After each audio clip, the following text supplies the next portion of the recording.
buscar la palabra de Dios en Romanos capítulo 11. Mientras me acomodo por aquí un momento. Bueno, hay que resetearlo porque no está agarrando para ver. Romanos 11. Me avisan cuando lo quieran.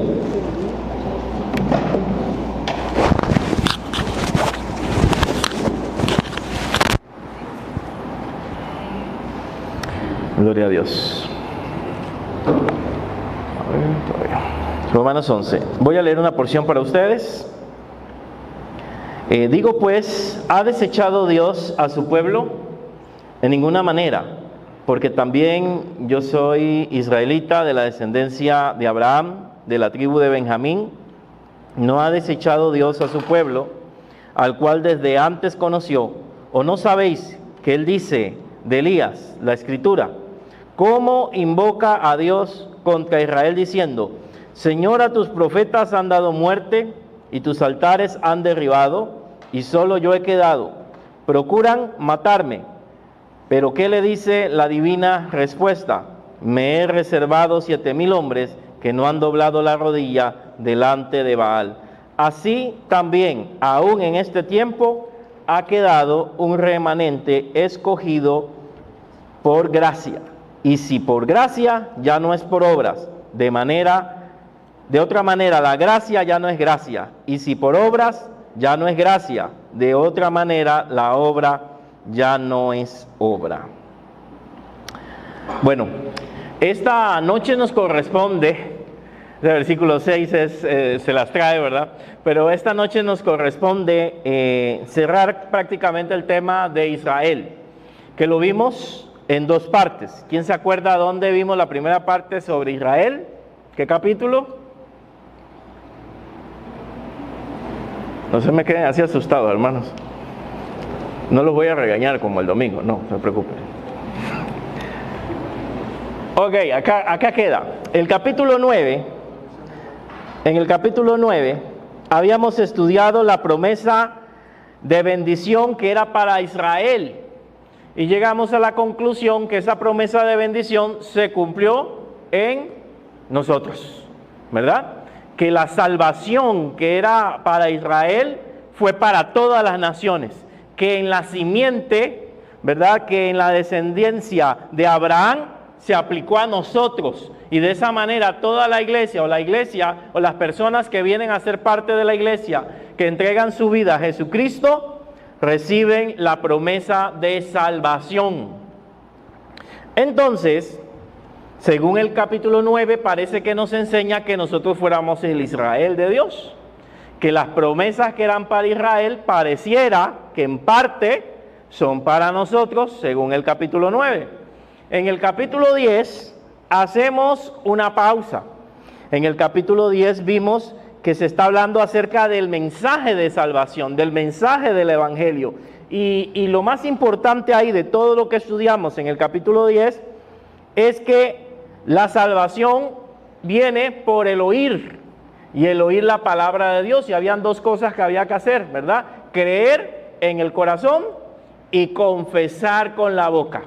Creer que Jesús es el Señor, confesar con la boca también. Entonces, ahí se hablaba del mensaje de salvación, y hablamos también de todos aquellos que llevan el mensaje de salvación, que dicen que sus pies son ¿qué? Hermosos los pies de los que anuncian, ¿verdad? Ese mensaje de salvación. Ahí está en el capítulo 10. Hace como una pausa y nos devuelve nuevamente al tema del capítulo 9. Entonces, ¿qué es el que vamos a ver hoy? Entonces significa que Dios desechó a Israel. Y quiero aclarar acá, existen dos posiciones en las iglesias evangélicas. Las que se basan más en el capítulo 9, donde dicen: Israel soy yo. Todas las promesas de Israel son para mí. La bendición, la prosperidad, la salvación, todo es para mí, porque yo soy el pueblo de Dios, ¿verdad? Según también Pedro, que somos el pueblo de Dios. Y están los del capítulo 11, que nos va a dar un balance en cuanto a esa idea. Entonces, yo quiero decirles que las dos ideas en parte son correctas, pero el capítulo 11 nos hace un balance. Israel no ha sido, según lo que vamos a ver, eliminado del plan de Dios. Para algunos ya Israel ya no tiene que ver con el plan de Dios. La iglesia tradicional en algún momento interpretó así y por eso hasta persiguió a los judíos en un tiempo. Las primeras iglesias protestantes también rechazaban un poco a los judíos. Ya para al siglo XX, con otras posiciones teológicas, se ha entendido que Israel tiene un plan, el cual Dios ha establecido para él. Bueno, no lo digo yo, ni estoy defendiendo una posición denominacional. Vamos a ver qué dice el texto en Romanos capítulo 11, que el texto hable por sí solo. ¿Ok? Entonces, empezamos con el rechazo de Israel. Dios rechazó a Israel, pregunta, verso 1. Digo pues, ¿ha desechado Dios a su pueblo? Es una pregunta retórica. ¿Cuál es la respuesta? ¿Cuál es? No le oigo. De ninguna manera. Entonces no. Aquellos que enseñan que Dios ya desechó a Israel por siempre, les falta revisar mejor el capítulo 11 de Romanos. De ninguna manera. Porque también él pone los ejemplos. ¿Por qué? Hay varias ideas. De ninguna manera, pues Pablo es ejemplo de eso. ¿Qué era Pablo? Ahí dice de la tribu de ¿qué? De Benjamín. O sea, si ha desechado su pueblo, ¿qué hago yo aquí? Dice él, yo soy judío, de la tribu de Benjamín, descendiente de Abraham, ¿verdad? Yo soy israelita. Y él reitera en el versículo 2, Dios no ha desechado a su pueblo, dice el versículo 2, no ha desechado Dios a su pueblo, el cual desde antes conoció. Y pone un ejemplo. Bueno, si Dios no desechó a su pueblo, entonces ¿qué pasó? El ejemplo que él pone está, apúntelo, ¿verdad? No, si me pongo a verlos todos, no salimos. Está en Primera de Reyes 19:18. En Primera de Reyes 19:18, la Biblia nos enseña de que Dios había reservado un pueblo que no se había contaminado con los Baales. Cuando Elías, ¿se acuerda la historia que muchos hemos predicado, verdad? Que cuando Elías sale corriendo de Jezabel, que lo persigue, ¿verdad? Él su queja dice, solo yo he quedado de los que adoran a Dios, solo yo he quedado. Sin embargo, Dios le dice que habían quedado muchas personas más habían quedado adorando a Dios. Entonces aquí ese ejemplo lo que nos quiere decir es que esta palabrita es importante que nos las aprendamos. Dios se reserva un remanente. Remanente es un grupo pequeño. Igual, la iglesia no es un grupo grande. Pastor, algo muy importante es que, digamos, Pablo hace énfasis en que él es de la tribu de Benjamín, ya que de las 12 tribus, él fue el único que nació en realidad en Israel. Sí, pues. Sí, él estuvo en Israel, sí, claro, él fue nacido en Israel. Ok. Dios siempre se ha reservado, volvemos acá, aunque remanente. Remanente dije que era un grupo pequeño. Entonces, en ese tiempo donde la mayoría de personas, en Primera de Reyes 19:18, se habían ido a la adoración de los ídolos, siempre hubo grupo pequeñito que estaba adorando a Dios y que estaba escondido. Y es lo que quiere enseñar aquí, que aunque parezca que Dios rechazó a Israel, siempre va a haber un grupo que busca de Dios. En la actualidad es mínimo, pero aún todavía encontramos grupos judíos cristianos todavía.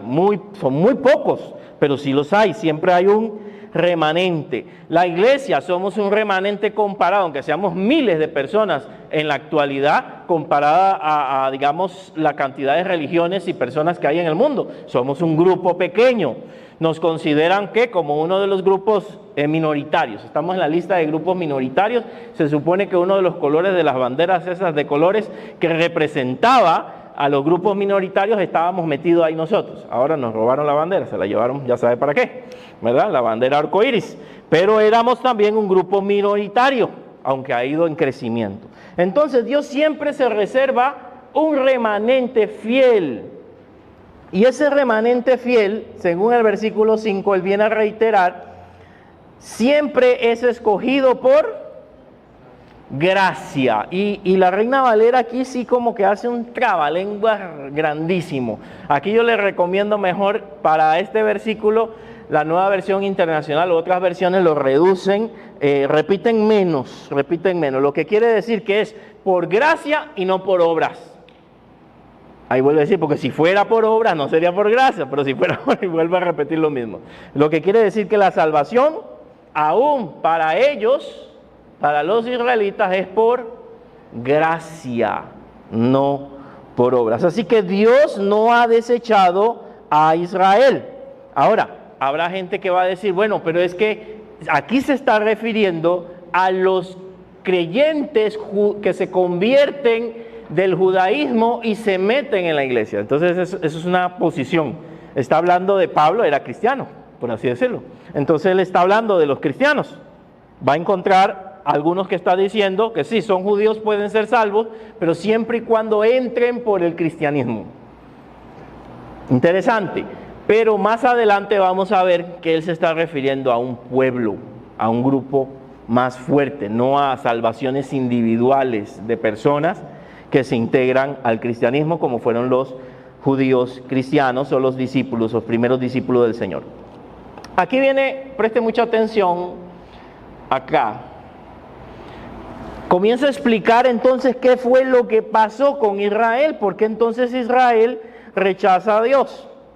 Y dice, pues lo que buscaba Israel no lo ha alcanzado, pero los escogidos sí los han alcanzado. Entonces aquí nos dice que son los escogidos los que sí han alcanzado, ¿qué? Las promesas que eran para Israel. ¿Está bien? ¿Ok? Y los demás, o sea, los demás judíos, ¿qué pasó con ellos? Algunos judíos fueron salvos, ¿verdad? Incluyendo a Pablo. Pero los demás fueron endurecidos. Aquí viene otro problema con el tema de la predestinación, que ya luchamos con eso, ¿verdad? Y entonces acá nos dice que algunos fueron endurecidos. ¿De qué manera? Dice que Dios endureció sus corazones. Y hay dos cositas que hizo para endurecer sus corazones. Cada una de ellas está basada en un pasaje, en una profecía. Isaías 29:10 dice que mandaría al Señor un espíritu de estupor o sopor, dicen otras versiones, que es un espíritu de sueño, o también puede ser traducido como espíritu de embrutecimiento o necedad. O sea, que no les entra nada, se lo estoy poniendo así a lo tico, no les entra nada por la cabeza. Oyen el mensaje, no lo entienden. Está clarito, no se abre su corazón, porque han sido endurecidos para que no se salven. Qué feo eso. Ahora vamos a explicarlo un poquito. Fueron endurecidos sus corazones. Les dio un espíritu de estupor, y ahí lo puede buscar en Isaías 29:10, para que oigan y no entiendan, no se conviertan a Dios. Y también otra profecía del Salmo 69, versículo 22 al 23, dice que también les dio ceguera y sordera espiritual, para que viendo no vean y oyendo no escuchen. Entonces ahí podemos entender por qué el pueblo de Israel, Jesús estuvo ahí y algunos estaban como que no entendían. ¿Y qué les dijo en muchas ocasiones? Ciegos, guías de ciegos, haciendo referencia a esto. Ustedes son ciegos. Muchas veces sanó a ciegos y lo usó de ejemplo. Más ciegos son ustedes, porque tenían el corazón cerrado, endurecido. Ahora, ¿cómo explicamos esto? Hay muchas maneras de explicarlo. Bueno, no muchas. ¿Dios entonces sería injusto por cerrar el corazón a alguien para que no crea? Eso es lo que podemos nosotros pensar. Sin embargo, lo que hace aquí el Señor es dejarlos en la dureza de su corazón. Ya ellos están endurecidos y los deja, no insiste más.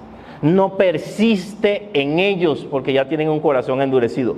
Cuando leímos Romanos capítulo 1, los que estuvieron desde el principio, vimos que en Romanos capítulo 1 dice que Dios los dejó, hablando de la homosexualidad, los dejó a la inmundicia. La palabra dejar significa quitar el freno, o sea, dejó de luchar con ellos.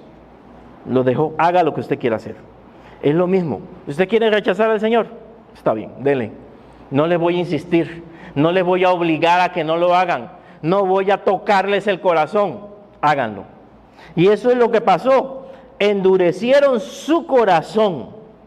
Es ahí donde nosotros debemos ser agradecidos que hemos aceptado a Jesús, porque no solamente nos llamó el Señor y yo respondí, no, nos quitó una ceguera espiritual, o sea, hizo un milagro para que usted y yo podamos entender la palabra y podamos aceptarlo. Eso es un milagro que Dios hace, donde nos dice de una mujer allá en Hechos que dice que abrió el corazón de esta mujer para que estuviera atenta, ¿verdad?, a la palabra del Señor cuando estaban predicando en un río.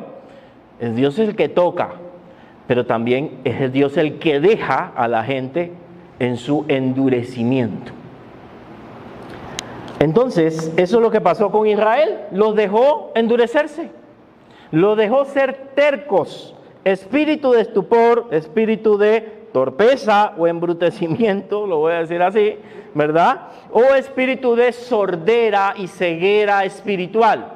Y cuando hablamos aquí de espíritu, porque he oído a algunos hermanos pentecostales pensar literalmente que es un demonio, no lo niego, no niego que no pueda ser, pero está queriendo decir la palabra aquí espíritu, corazón, es un corazón cerrado, es un corazón, es un alma ciega, es lo que quiere decir. No necesariamente es un demonio en este caso, sino es una persona terca, por así decirlo, que ha cerrado su corazón. Ahora, ¿para qué Dios endureció a los judíos? Hasta el día de hoy están en esa condición, teniendo las escrituras, habiendo nacido Jesús ahí, ¿verdad? Hasta el día de hoy están en esa condición, con ciertas excepciones, algunos elegidos que dice por ahí, pero esa es la condición que ellos tienen en forma general. Aquí viene el propósito, versículo 11. ¿Quién me da el primero? Versículo 11. ¿Cuál usted encuentra ahí? Ayúdeme. ¿Para qué Dios permitió, si no nos gusta la palabra endureció directamente, no permitió el endurecimiento de Israel? ¿Para qué? ¿Para qué los dejó así?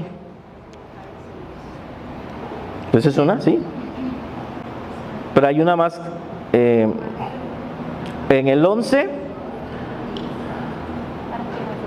al final, ¿para la salvación de quién?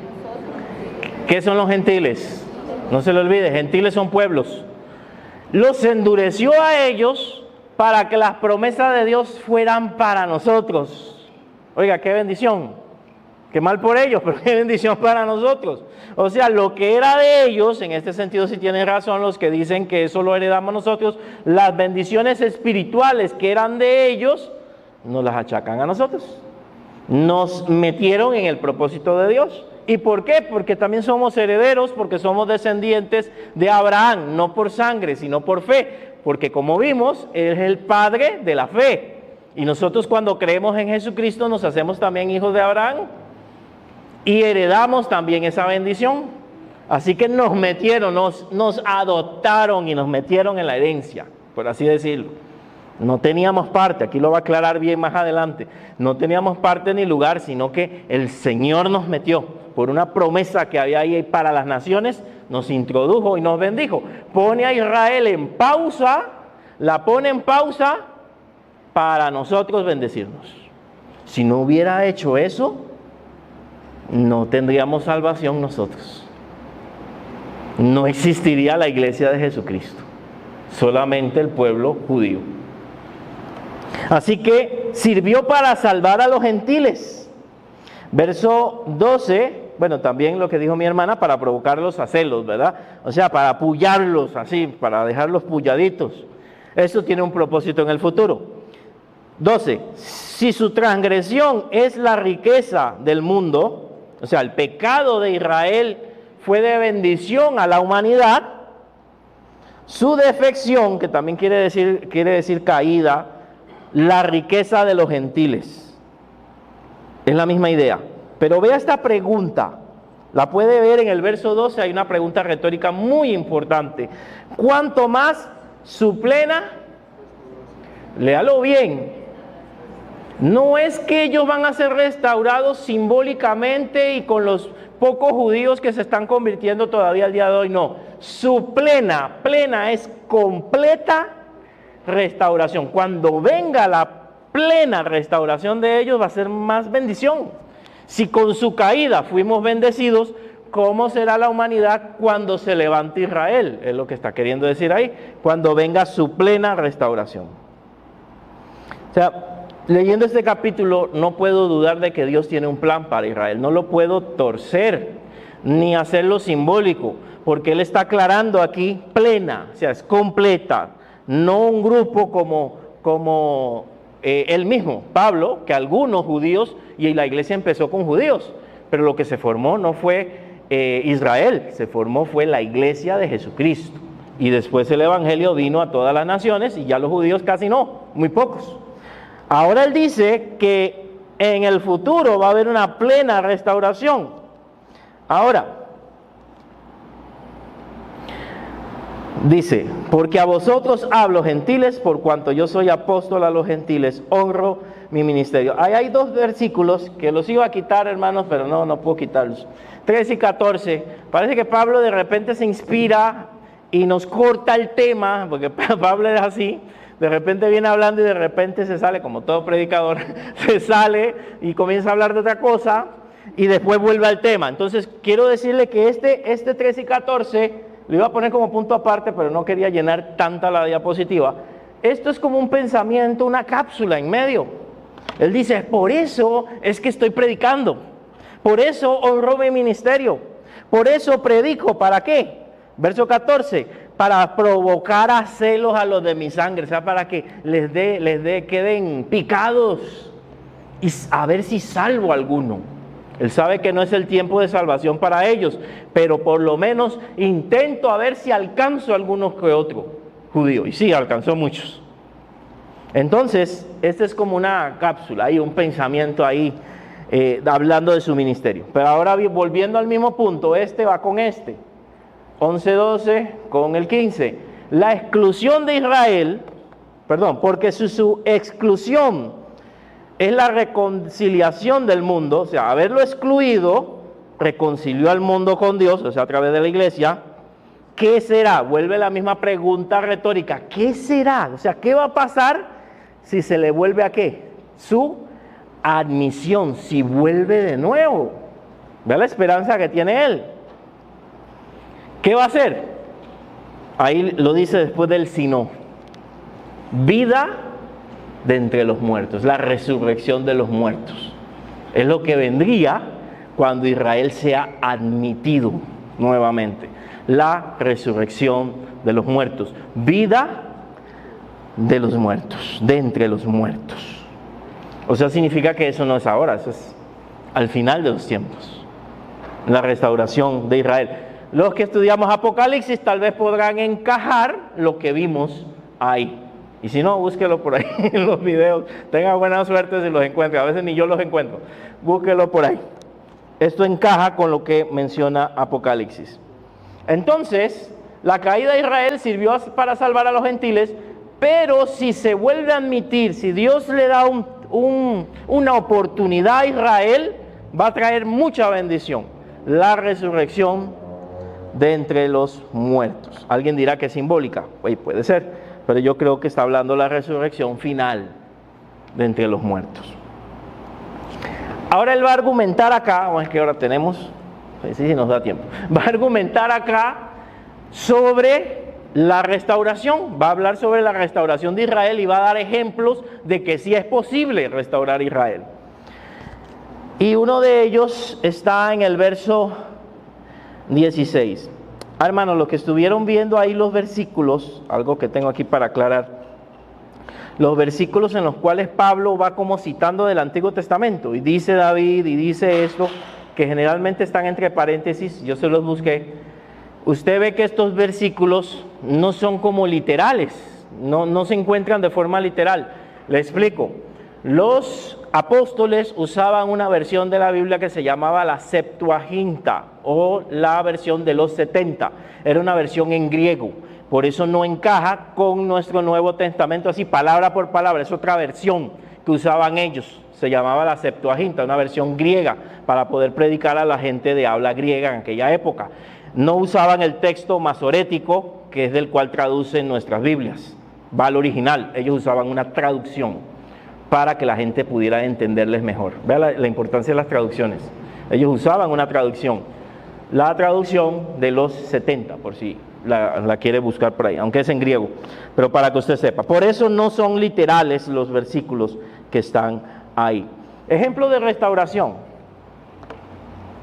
Verso 16. Aquí viene usando temas lógicos. Dice, si las primicias son santas, también la masa restante, ¿verdad?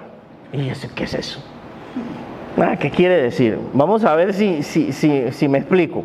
La primicia era lo primero que usted entregaba a Dios, lo primero que usted apartaba de las cosechas, por así decirlo.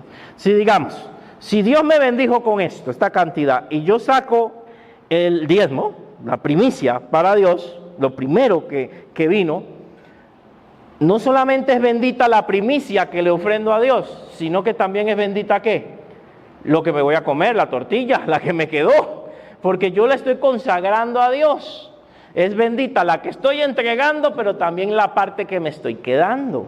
Cuando ofrendo a Dios es bendita la ofrenda que doy, pero también es bendita la que me dejo para mí, porque Dios la va a bendecir, porque le estoy dando a Él. Es el principio que está queriendo decir. Si es bendita la primicia, también la masa, ¿verdad? Si es bendita la raíz, si la raíz es santa, también lo es la rama de ese árbol.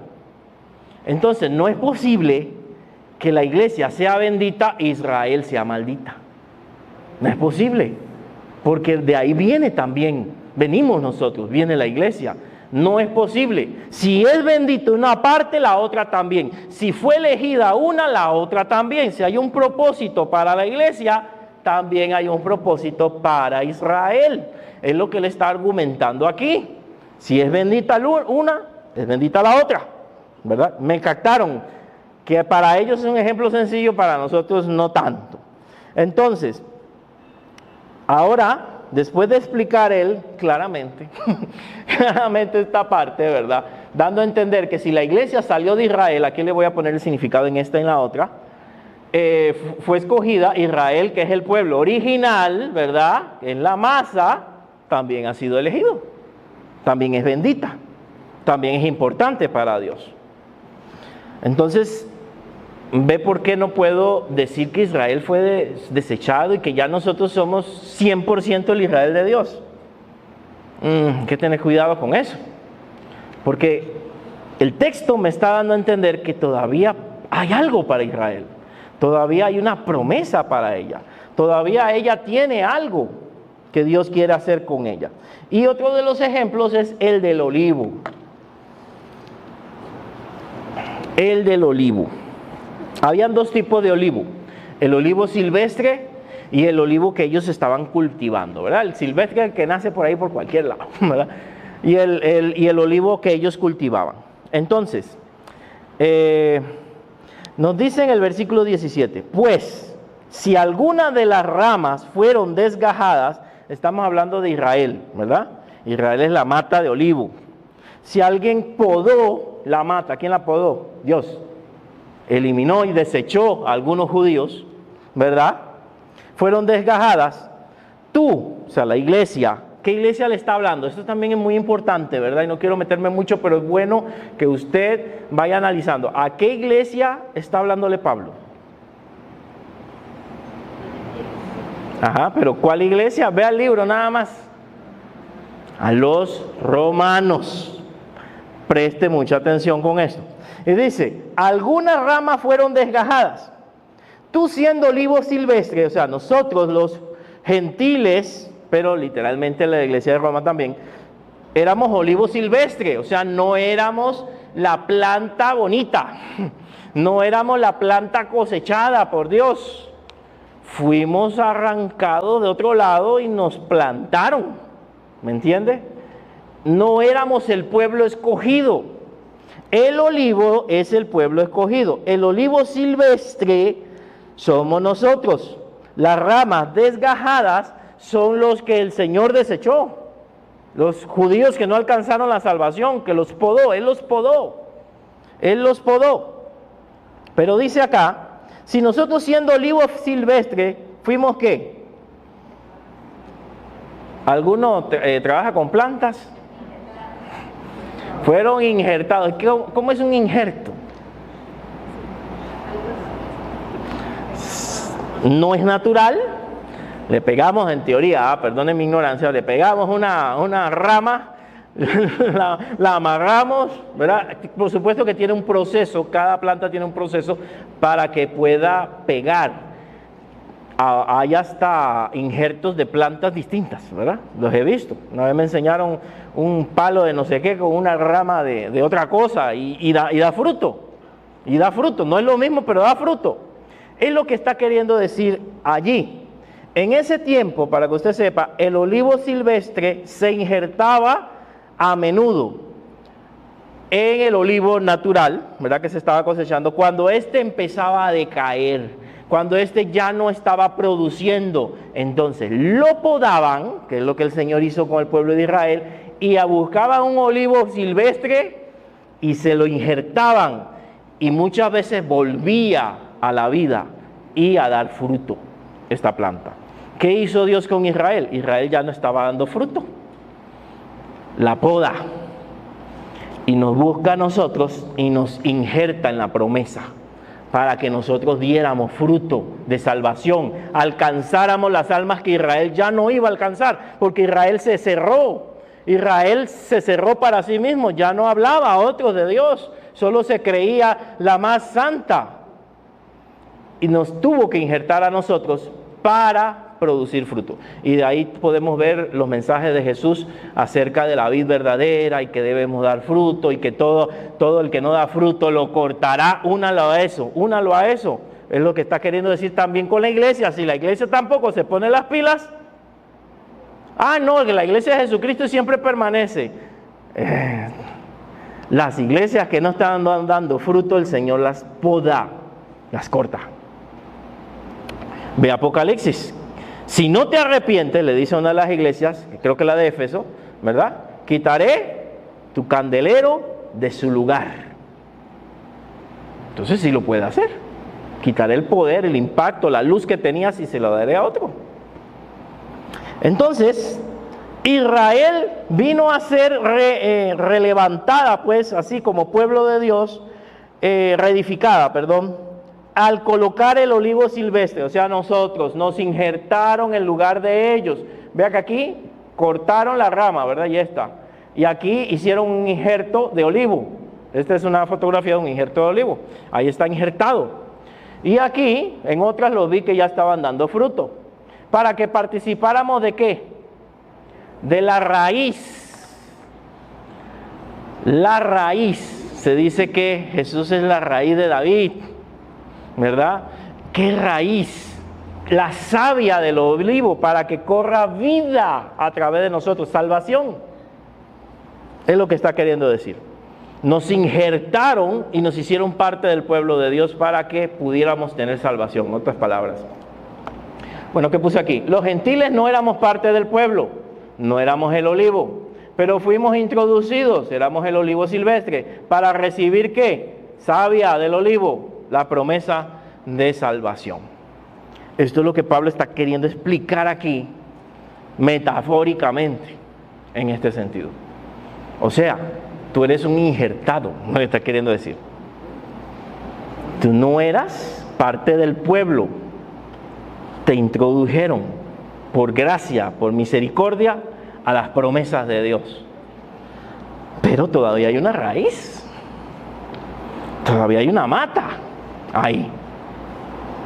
Y no termina él de argumentar un poquito sobre este tema y le hace una advertencia. a la iglesia.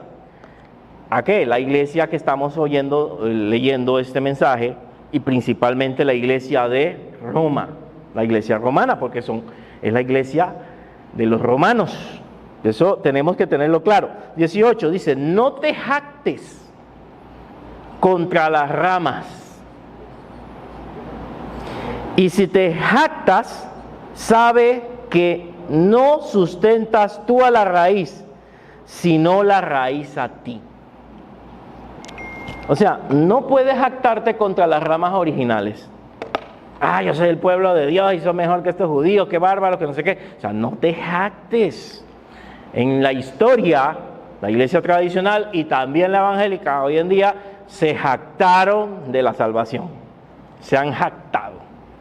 Somos los únicos. Somos el único pueblo. Son por medio de nosotros. Y se lo dice a la iglesia de Roma. No te jactes. No te jactes, o sea, no menosprecies a Israel. La raíz es la que te sustenta a ti. ¿Cuál raíz? Bueno, Isaías 11:1 nos dice que de la raíz brotaría, ¿verdad? Brotaría un remanente, y se refiere a Jesús. Un remanente de Isaí. Isaí, el papá de David, si no me equivoco. O sea, vendrá el descendiente del Mesías. Y Romanos 15:12 directamente dice que Jesús es la raíz, lo interpreta. Jesús es la raíz. O sea, la promesa de Abraham y el mismo Jesús son los que nos sustentan en siendo el pueblo de Dios. Él es el fundamento, nadie más. O sea que usted no puede creerse mejor que nadie, en otras palabras. No podemos juzgar a los demás. Y no podemos creernos los dueños de la salvación, que eso ha sido muy característico en nosotros. Tampoco estoy queriendo decir que cualquiera es salvo. Están los requisitos que lo vimos en el capítulo 10, creer en el Señor, confesarlo, ahí están, ¿verdad? Pero no somos los únicos. La iglesia centroamericana no es la única. La iglesia X no es la única. La iglesia de allá o de acá no es la única, pero a muchos se creen que son los únicos, y los únicos por los cuales pueden ser salva la gente, y que las demás doctrinas son malas. Puede ser que sí, algunas doctrinas, y yo lo he enseñado, no están muy bien, pero lo que es la salvación le pertenece a Jesús, no a una iglesia determinada, no a una denominación. Va más allá de eso. Bueno, y usted es testigo, ustedes vienen de distintas denominaciones y aquí están con nosotros. Aquí estamos todos juntos alabando al Señor, porque el Señor no tiene distinciones, nos llama a todos. Así que la raíz es la que nos sustenta, y ahí está Isaías 11:1 y Romanos 15. Advertencia 19, ¿qué le dice?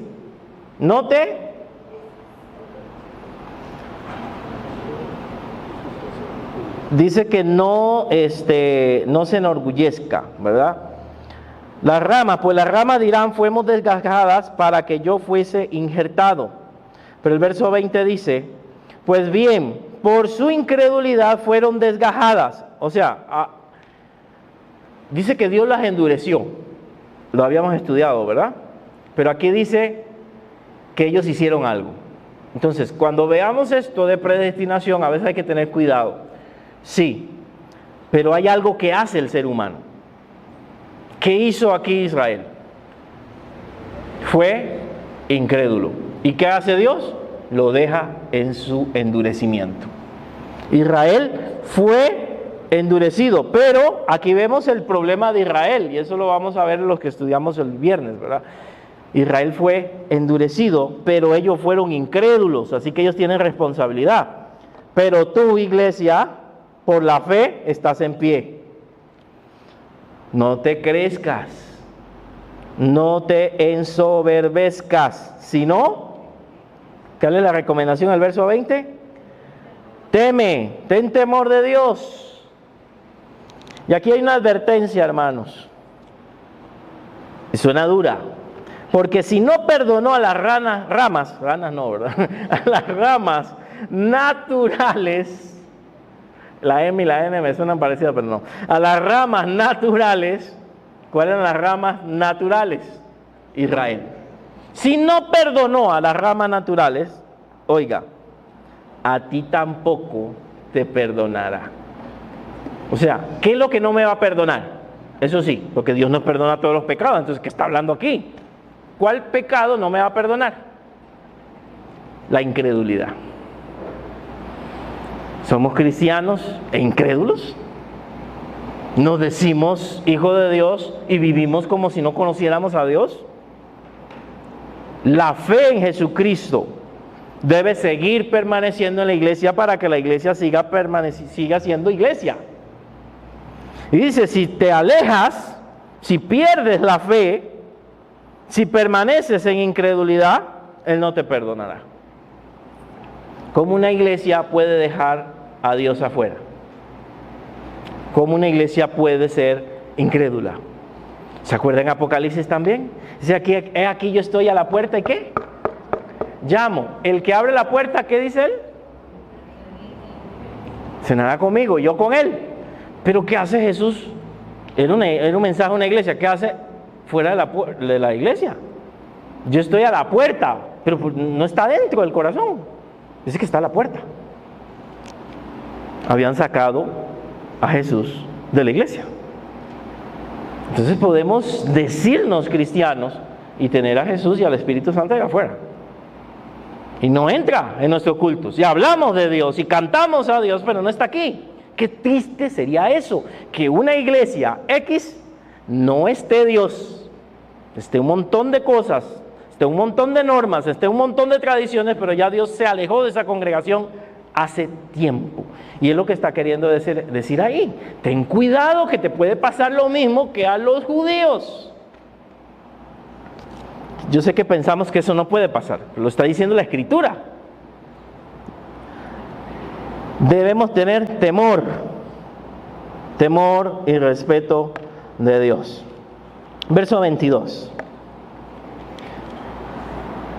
Dice el 22, mira pues la bondad de Dios y la severidad de Dios. O sea, hay las dos cosas. La severidad ciertamente para con los que cayeron, o sea, los israelitas, pero la bondad para contigo.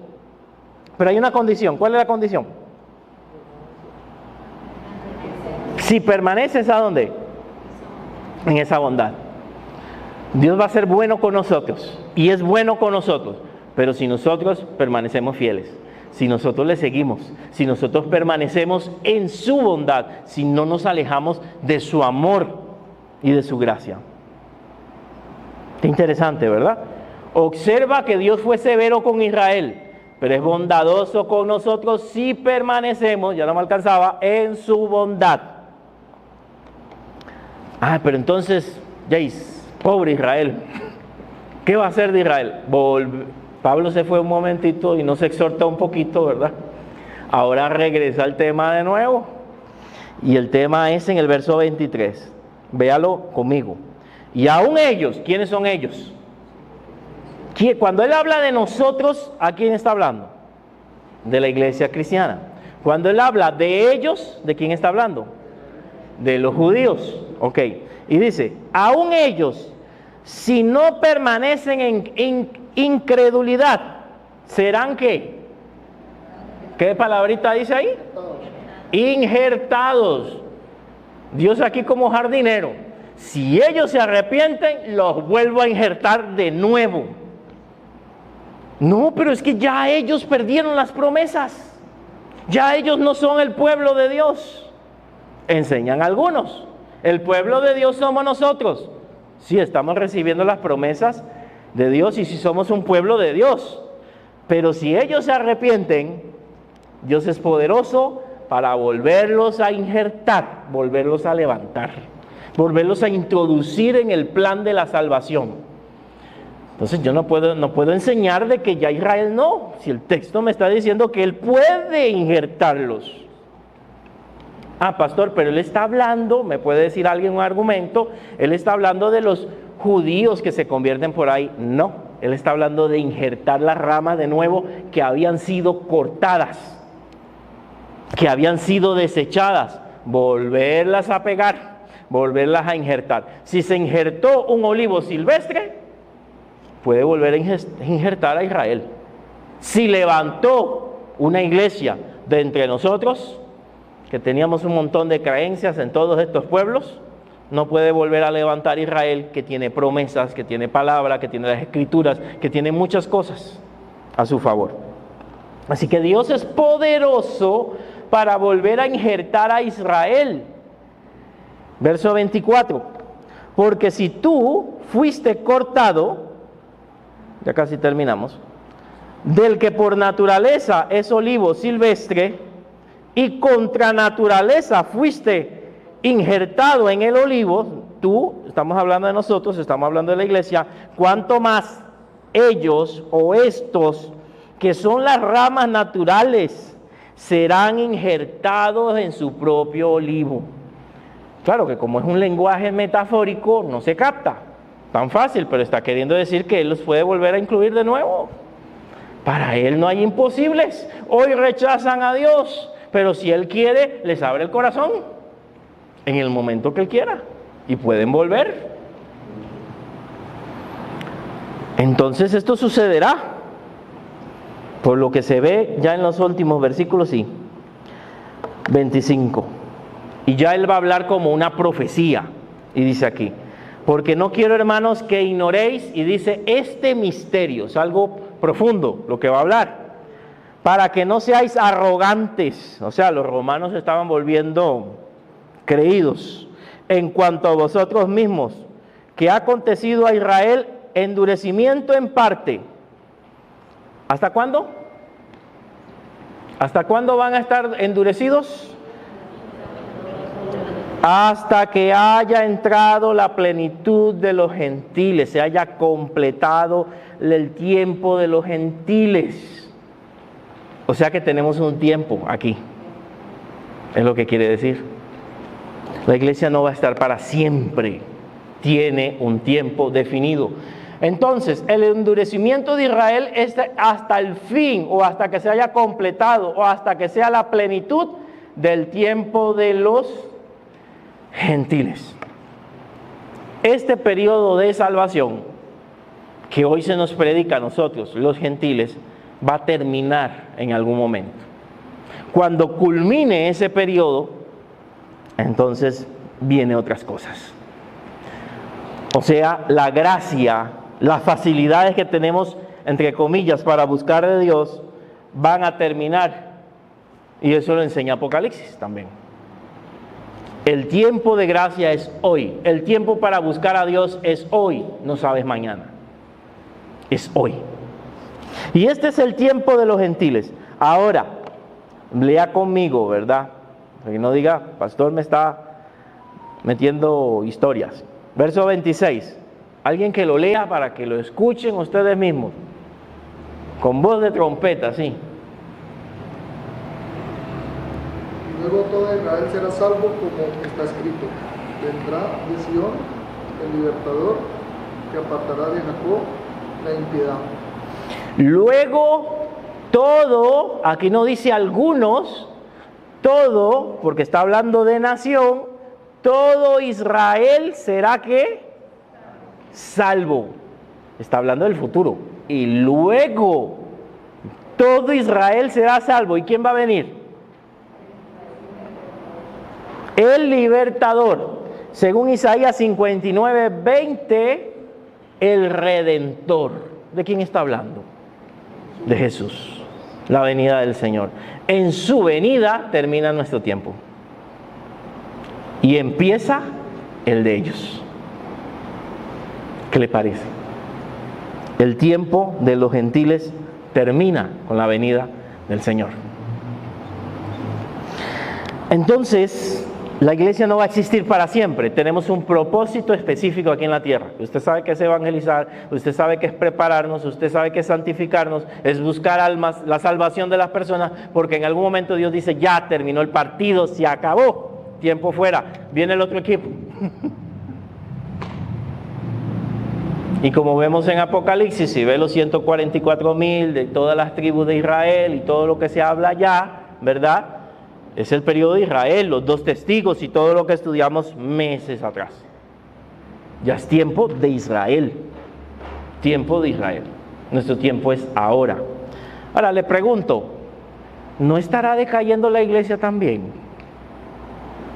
No estamos dejando de dar frutos y ya estamos como una mata ahí que ya apenas echan unos olivitos de vez en cuando.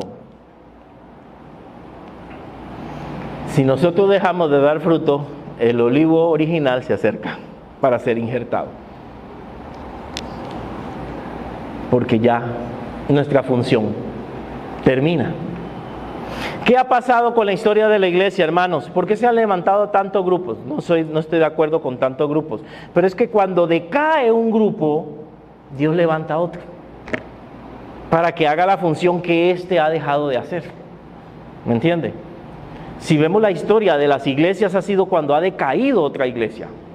Los protestantes, ¿de dónde salimos? Cuando decayó en su momento la iglesia católica. Y de los protestantes iniciales, cuando decayeron los primeros, salieron otros movimientos.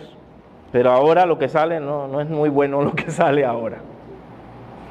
Amados, luego todo Israel será salva. Lo puede verificar en Isaías 59:20. Dios tiene un pacto con ellos. Jeremías 31, 33 al 34 dice que escribiré en la tabla de sus corazones mi ley. Está hablando un tiempo donde ellos sí van a obedecer a Dios. Jeremías 31, 33 al 34. Y un versículo que lo sacamos mucho de contexto, aunque es muy interesante, porque irrevocables son los dones, verso 29, y el llamamiento de Dios.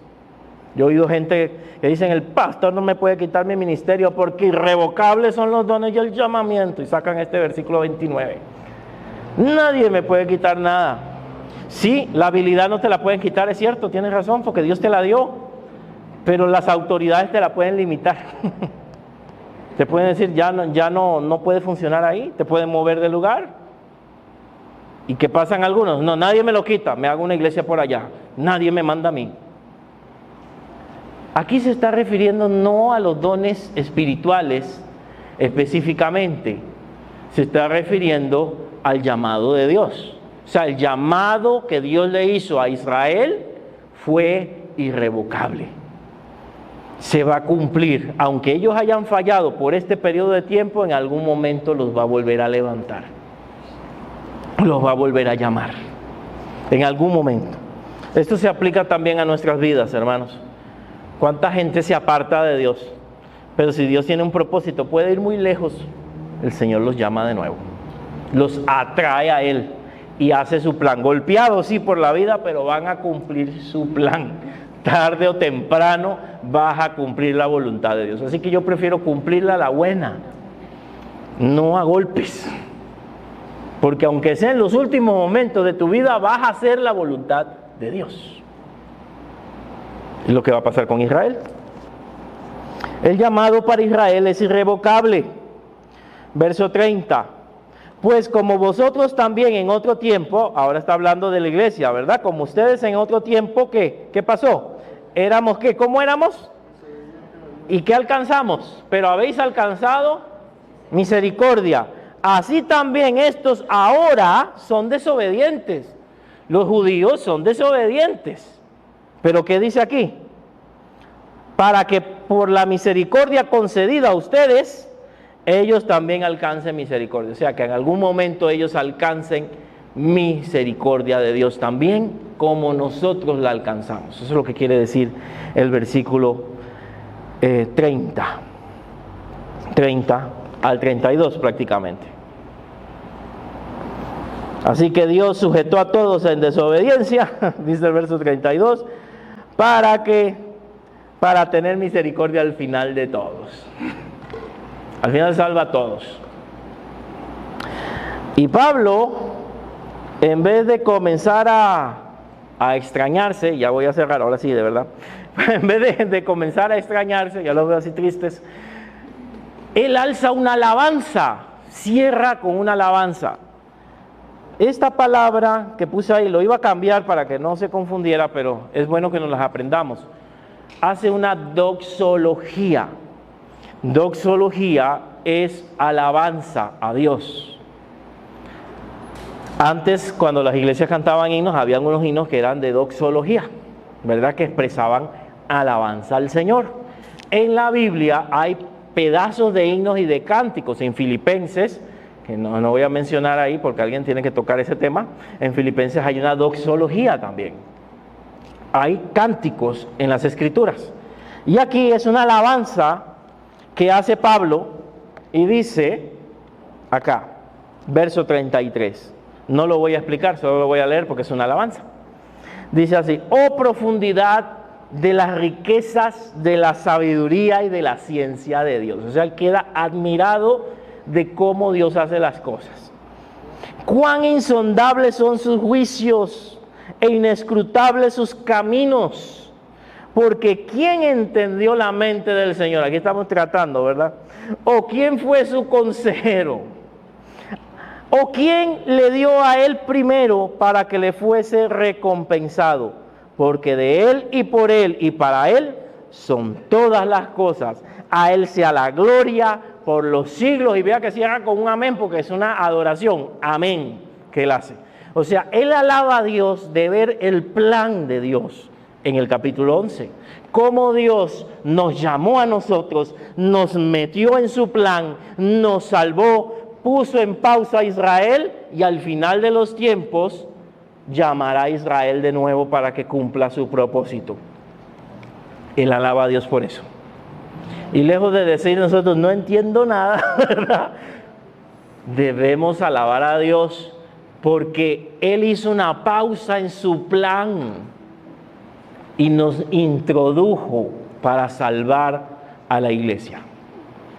Dios es bueno, grande y misericordioso, hermanos.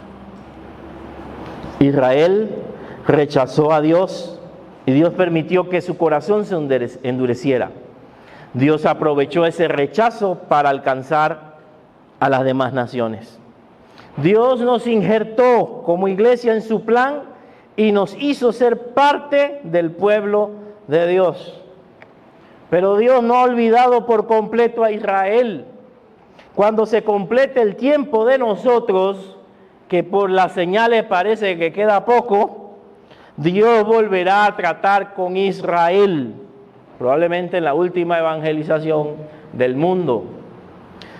Esto será para la venida del libertador, el redentor que leímos ahí en estos textos. Como tuvo misericordia de nosotros, también la tendrá de Israel. No podemos comprender la mente de Dios y sus designios. ¿Te crees superior a otros? ¿Podrá Dios injertar otras ramas?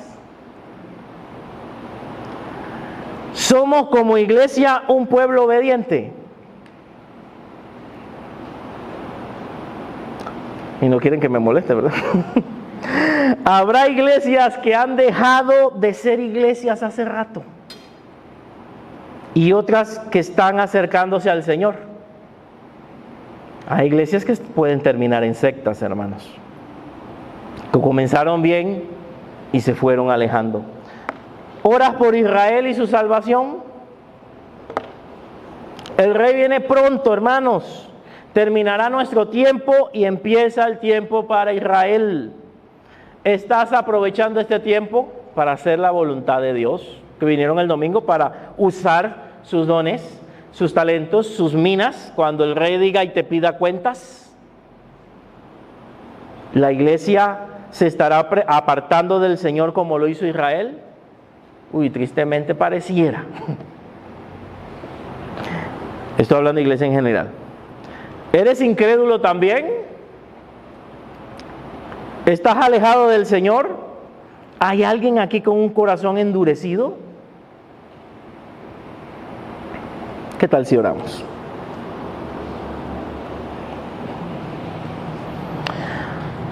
Padre eterno, queremos darte gracias por este tiempo, Señor. Gracias por permitirnos estar acá. Gracias porque pudimos estudiar tu palabra.